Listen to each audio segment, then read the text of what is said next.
Hi everyone, it's Little Blue and you're listening to my podcast, aka Little Blue.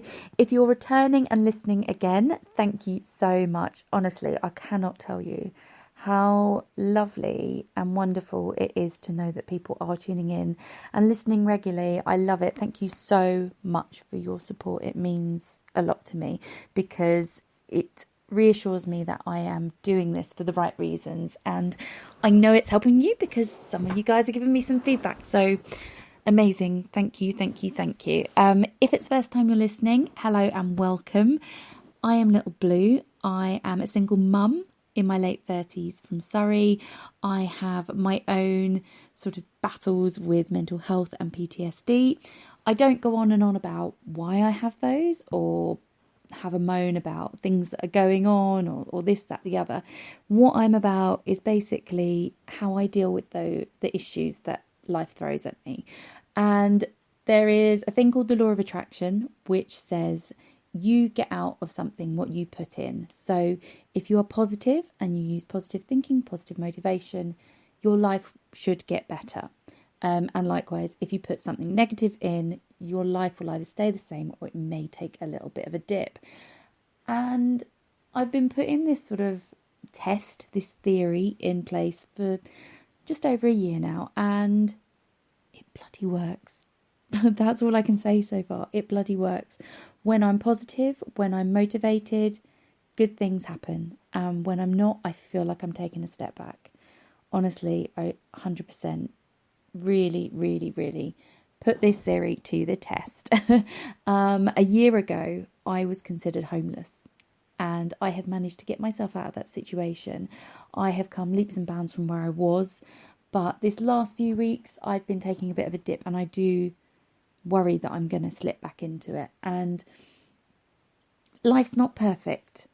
Even for somebody who is doing this, it doesn't mean that I'm now positive all the time. And I'm going to be really irritating and one of those people. I still have PTSD. I still have dips. And with anyone with mental health, you will know, and even if you don't have a specific mental health label or you just suffer from something that's going on in your life, it's just shit at the moment, you will know that you're not going to feel good every single day. I mean, anyone can say they feel great every single day of their life. Even when your life's going well, there's always something that gives you a bit of a kick in the teeth every now and again. And when you have got a mental health issue, this is where I was going, it's more often than not. There are a lot of evenings, especially if you're alone, where you sit there and you do start to get anxious. You do start to get low. You do start to sort of doubt yourself and self-deprecate and all of those sort of horrible things. And I'm mentioning this because tonight I was sat here thinking, okay, I'm going to do my podcast. It's going to be about this because I always do have like a general message or lesson that I have learnt myself or something that's happened to me that week that I want to get out there. And if I'm feeling low, if I'm feeling anxious or anything negative, I tend to not do the podcast because I don't want to come across angry. I don't want to come across ranty or preachy or anything like that. And tonight I've kind of given myself a kick up the bum like I did the other day and said, you know what, when you are feeling like that, when you are feeling anxious, when you do have this sort of negative electricity buzzing around you, maybe that is a good time to do this because it will be more raw, it will be real, and it will identify more with people because I'm being honest with you. Because it's so, you just feel like you're losing the plot sometimes. I mean, I do.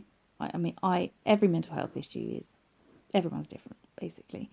And there are times when I have the weirdest thoughts and I think, Jesus Christ, I'm losing it. I'm losing the plot. Like tonight I was watching this program called Bad Girls Behind Bars. And for a split second, just a split second, I thought, oh my God, I'm going to be arrested. I'm going to go to prison. I'm going to be in this. So, what the hell?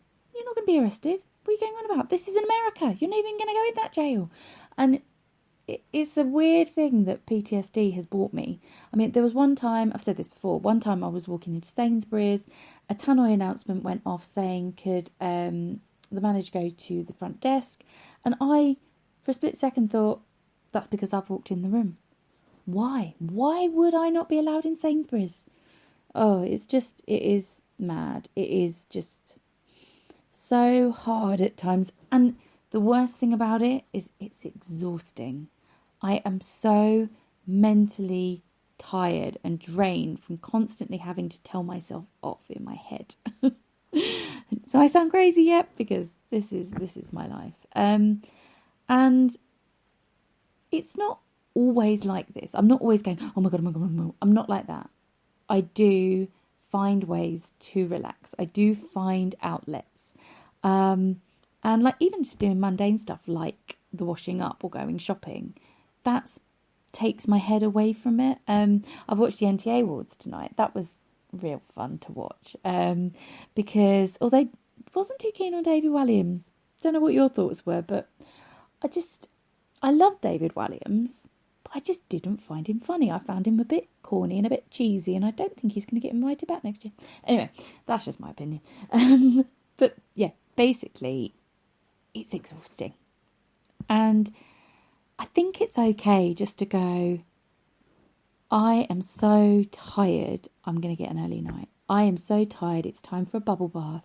It's time to treat myself. It's time to do something to make me smile.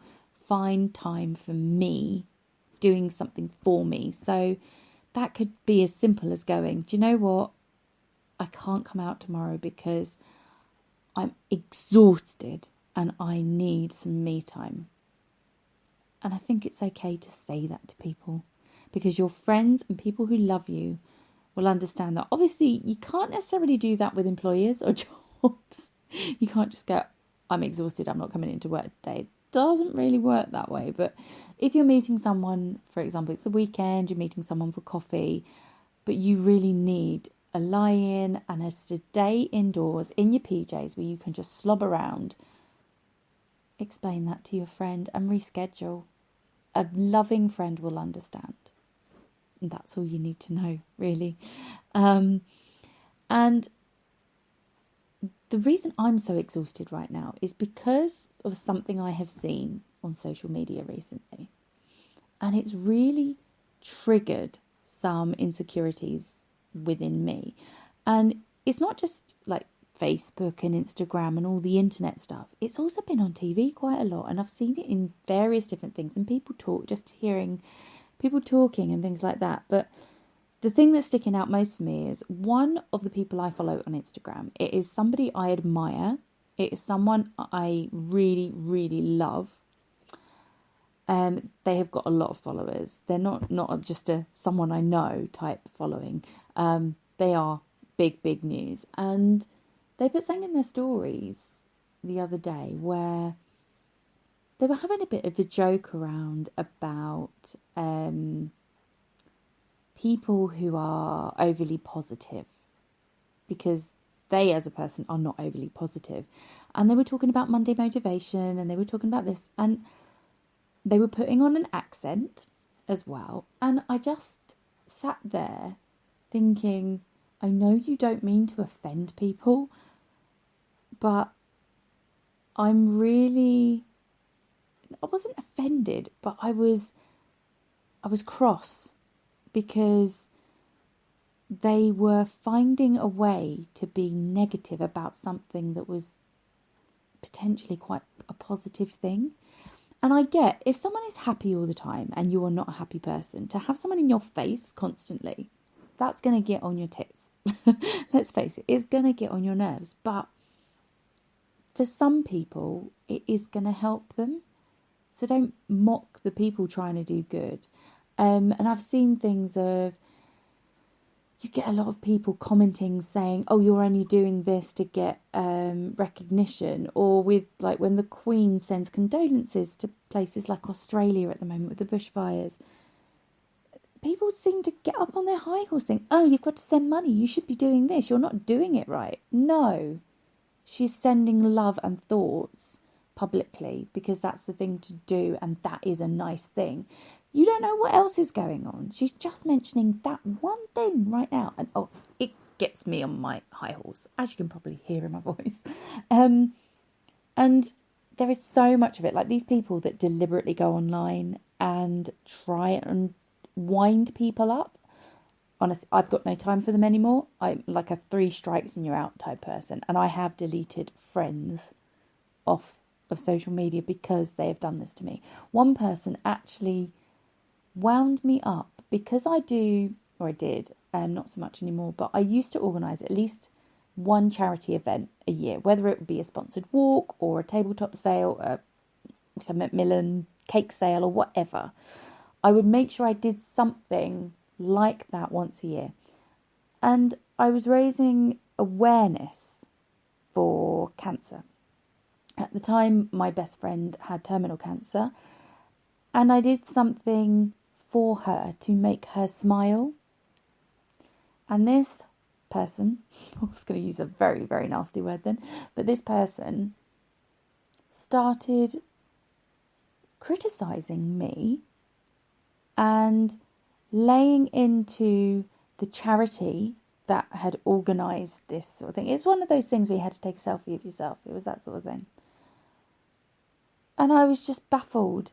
And before I knew it, bam, he was gone. Gone. Because I'd done this post to make my friend smile. And it upset her. Because of him. He upset her. And I just, no. I did it as a good, positive thing. You don't then act negatively about that. You just swallow your words, your unkindness, and move on. That's my attitude. And it's like, if you do see a post on social media, we've all done it. We've seen a post and we're like, oh my God, that's really annoying. Don't retaliate. Honestly, unless it is necessary.